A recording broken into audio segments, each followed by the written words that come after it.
China हमारे पे attack इसलिए नहीं कर पा रहा था क्योंकि हिमालय पर्वत बीच में आता था। पर अगर इस फिलॉसफी को हम उस टाइम उल्टा करके देखते हैं कि हम ये मानते कि हिमालय पर्वत के कारण हम चाइना के ऊपर अटैक नहीं कर पा रहे, तो शायद हमारी माइंड सेट बदल जाता। क्रिप्टो करेंसी में हम हैरान हो जाएंगे कि ट्रांजैक्शन ही इंडिया वर्ल्ड नंबर 1 पे है। 3 ट्रिलियन, आपने ठीक सुना, 3 ट्रिलियन ट्रांजैक्शन हम करते हैं और ये डॉलर्स में होता है। हमें अब बहुत सारे एयरक्राफ्ट या बहुत सारे वेपनरी जो कन्वेंशनल है वो कम जरूरत है, हमें अपने ड्रोन्स या मिसाइल्स बनानी ही पड़ेंगी। ईरान के पास ना तो एयरक्राफ्ट थे ना नेवी थी, पर ड्रोन और मिसाइल के साथ उसने बड़ी बड़ी ताकत को रोक रखा। बुलेट ट्रेन कोई स्टेटस सिंबल नहीं होना चाहिए, बल्कि इंडिया अपनी बुलेट ट्रेन बनाए, ये जरूरी है। हमें अपनी अर्निंग बढ़ाने की बात करनी पड़ेगी, हमें अपने एक्सपोर्ट की बात करनी पड़ जाती है। हमें अच्छा लगता है कि हम सुजुकी, सैमसंग, एप्पल जैसी चीज़ें यहाँ पे बनाना शुरू कर रहे हैं, पर ये कंपनियां जब अपना प्रॉफिट बुक करती हैं या एनुअल प्रॉफिट होता है वो वापस डॉलर में लेके जाती हैं। पिछले 4 सालों में 20 बिलियन डॉलर से ये 48 बिलियन डॉलर तक चला गया। क्रिप्टो करेंसी पे के गेन पर 30% टैक्स लगता है।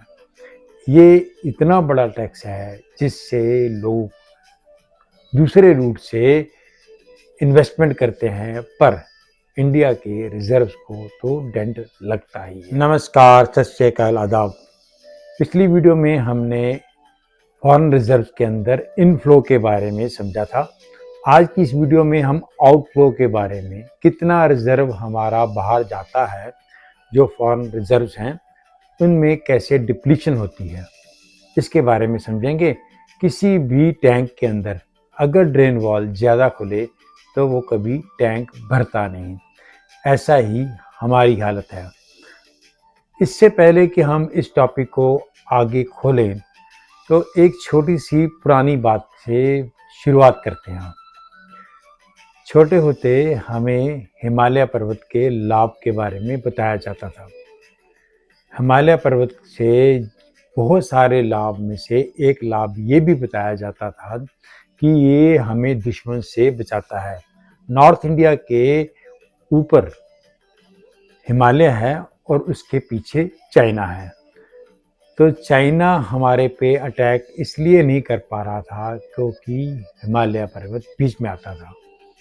पर अगर इस फिलॉसफी को हम उस टाइम उल्टा करके देखते हैं कि हम ये मानते कि हिमालय पर्वत के कारण हम चाइना के ऊपर अटैक नहीं कर पा रहे, तो शायद हमारी माइंड सेट बदल जाता।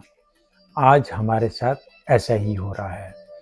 हम पैसा बचाने की कोशिश कर रहे हैं, रिजर्व बचाने की कोशिश कर रहे हैं, जबकि अगर हमारा पूरी एनर्जी डॉलर्स या गोल्ड कमाने की कोशिश करते तो ये इक्वेशन बदल जाती। चाइना एक एग्जाम्पल है, उसके पास सरप्लस फॉरेन रिजर्व्स हैं, और जिसके पास फॉरेन रिजर्व्स हैं वो कंट्री हमेशा स्ट्रांग होती है। आज इंडियन रिजर्व्स कितने हैं हम पिछली वीडियो में बात कर चुके हैं कि आज हमारा रिजर्व 690 बिलियन से नीचे आ गया है।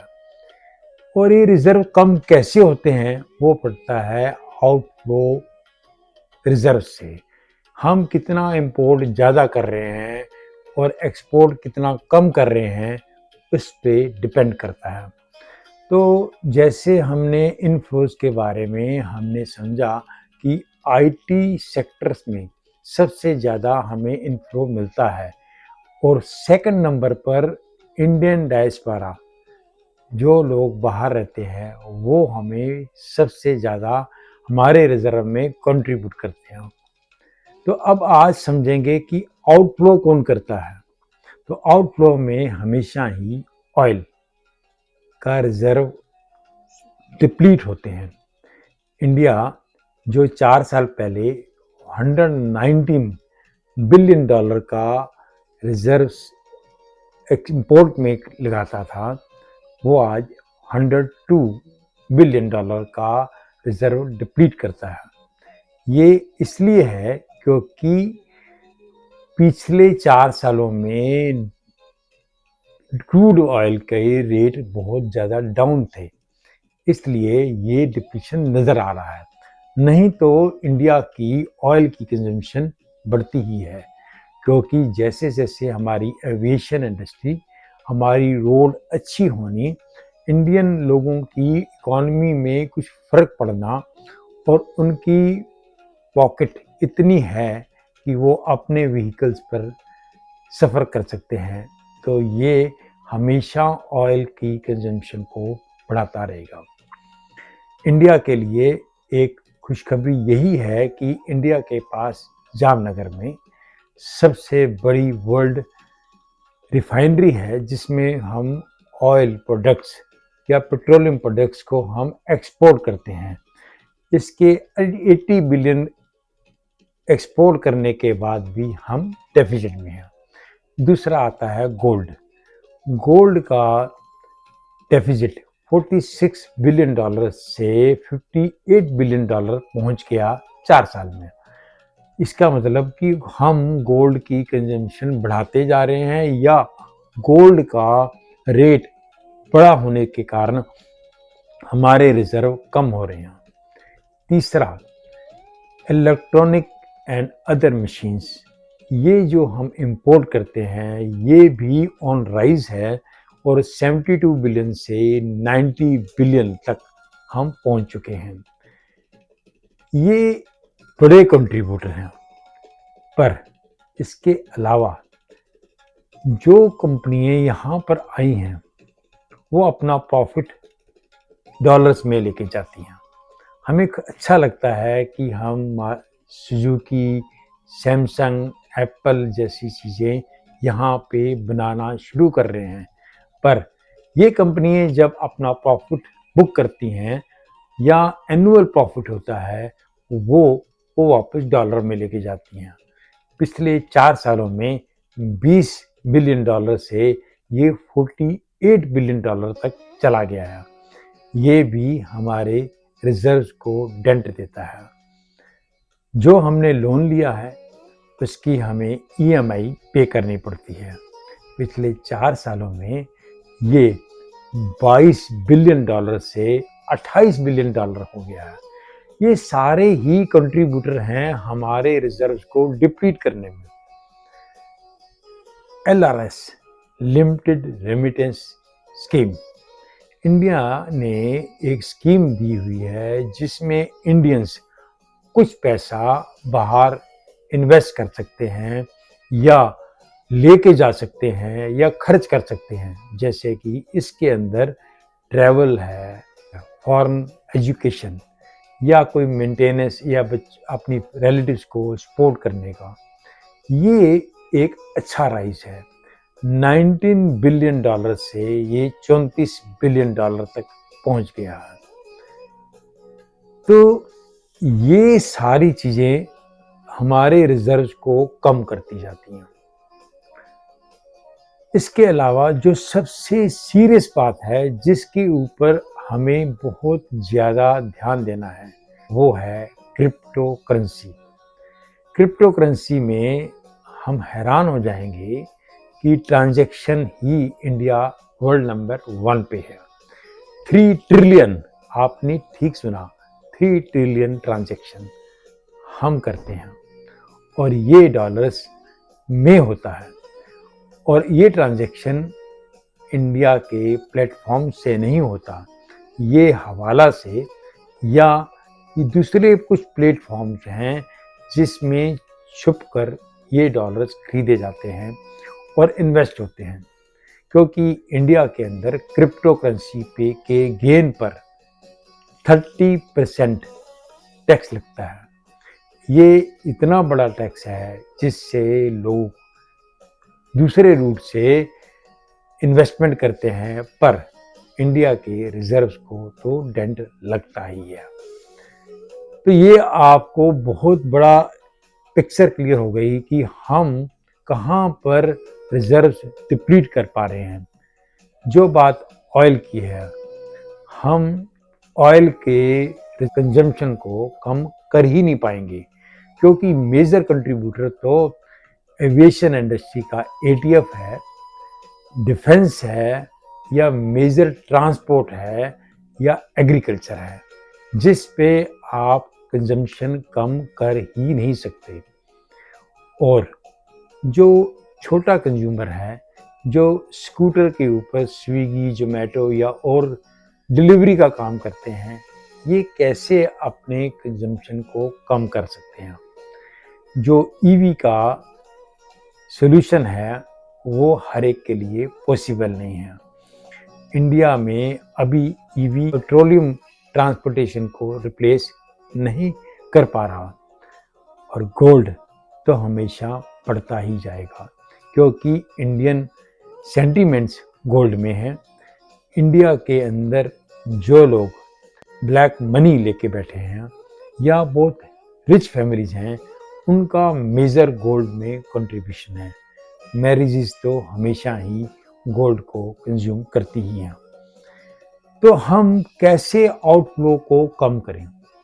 तो मेजर चीज़ है कि अगर इंडिया अपनी वो फिलॉसफी कि हिमालय पर्वत दुश्मन से बचाता है की फिलॉसफी को तोड़कर अटैक की फिलॉसफी पे आए, मतलब हमें अपनी अर्निंग बढ़ाने की बात करनी पड़ेगी, हमें अपने एक्सपोर्ट की बात करनी पड़ेगी। जिस बात पे हम पिछली बारी भी समझ चुके हैं कि स्मार्टफोन की इंडस्ट्री यहाँ आने पर कोई बहुत ज़्यादा फायदा नहीं होता।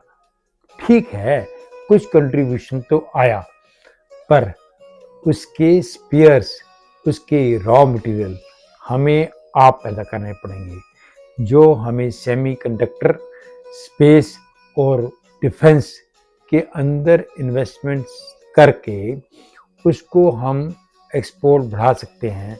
तो वो भी एक ज़रिया है अपने एक्सपोर्ट को बढ़ाने के लिए। पर जो एलआरएस है, उसके अंदर अगर हम फॉरेन ट्रैवल को कम कर पाएँ, बच्चों की एजुकेशन बाहर ना करके इंडिया में हब बनाया जाए और लोग बाहर से यहाँ पर एजुकेशन लेके आएँ, तो अच्छा होगा। इंडिया को एजुकेशन सिस्टम में बहुत बड़ा रिफॉर्म करना है। ये सिर्फ हिस्ट्री की बुक्स बदलने से नहीं होगा। आज टेक्नोलॉजी का टाइम है, आज एआई का टाइम है। अगर हम अपनी एजुकेशन में ये रेवोल्यूशनरी नहीं लाते, अगर हमारे यहाँ पर स्किल एजुकेशन नहीं बढ़ती, तो हम मेक इन इंडिया वाला प्रोग्राम कभी भी सक्सेसफुली कर नहीं पाएंगे। फार्मास्यूटिकल में हमारा एक्सपोर्ट है, पर रॉ मटेरियल तो फिर भी चाइना से 60% आता है। उसकी मशीनरी बाहर से आती है, उसकी रॉयल्टी बाहर जाती है। जो कंपनियां बाहर से यहाँ आ रही हैं, वो अपनी रॉयल्टी या प्रॉफिट बुक करते हुए इंडियन रिजर्व्स को डिप्लीट करते हैं। इंफ्रास्ट्रक्चर में जो इन्वेस्टमेंट हमारी हो रही हैं, उसको हमें बहुत सेंसिटिव तरीके से देखना चाहिए। हमें वो इंफ्रास्ट्रक्चर नहीं चाहिए जिसके बिना हम चल सकते हैं। हमें पहले वो इंफ्रास्ट्रक्चर की कैपेबिलिटी खुद बनाने की बात करनी पड़ेगी। बुलेट ट्रेन कोई स्टेटस सिंबल नहीं होना चाहिए, बल्कि इंडिया अपनी बुलेट ट्रेन बनाए, ये जरूरी है। इंडिया के बहुत बड़ा एक्सपोर्ट जो शुरू हो रहा है वेपन का, पर इंपोर्ट बहुत ज़्यादा है। ईरान वॉर के बाद लड़ाई का तो तरीका ही बदल गया है। हमें अब बहुत सारे एयरक्राफ्ट्स या बहुत सारे वेपनरी जो कन्वेंशनल है वो कम ज़रूरत है। हमें अपने ड्रोन्स या मिसाइल्स बनानी ही पड़ेंगी। ईरान के पास ना तो एयरक्राफ्ट थे, ना नेवी थी, पर ड्रोन और मिसाइल के साथ उसने बड़ी बड़ी ताकत को रोक रखा है। ऐसे ही इंडिया को अपनी R&D के ऊपर काम करना पड़ेगा, अपने साइंटिस्ट, अपने इंजीनियर और अपने डॉक्टर्स पर काम करना पड़ेगा। इंडिया की एक इंडस्ट्री जो मेडिकल टूरिज्म है वो बहुत अच्छा स्कोप है, पर वहाँ पर भी हमें एक बैलेंस बनाना पड़ेगा, क्योंकि जब फॉरेन से मेडिकल ट्रीटमेंट करने आते हैं तो इंडियन डोमेस्टिक हेल्थ केयर के बारे में भी हमें केयर रखना पड़ेगा।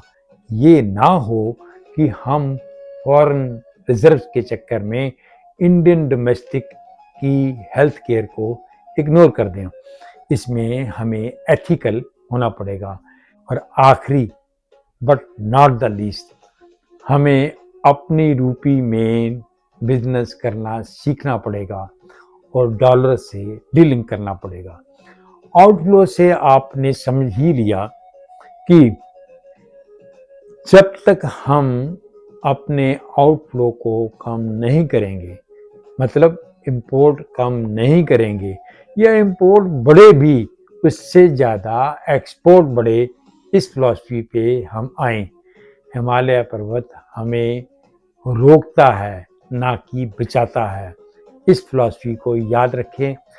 अपनी सेविंग के साथ आपको एक्सपोर्ट पर, अर्निंग पर, फॉरेन रिजर्व बढ़ाने पर ज़्यादा बात करनी पड़ेगी।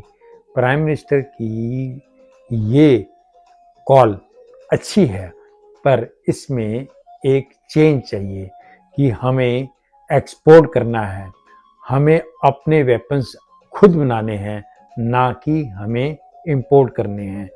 एविएशन इंडस्ट्री भी बहुत सारा फॉरेन रिजर्व बाहर भेजती है, इसलिए कोशिश करें कि हम एविएशन इंडस्ट्री को खुद डेवलप करें और अपनी चीज़ें आप बनाएं। उम्मीद करते हैं आपको ये वीडियो अच्छी लगी होगी। शायद कोई सुझाव लगे अच्छा तो ये इसको इस्तेमाल कीजिए कि हमारे रिजर्व अच्छे हों और हम रिसेशन से बाहर आ सकें। नमस्कार।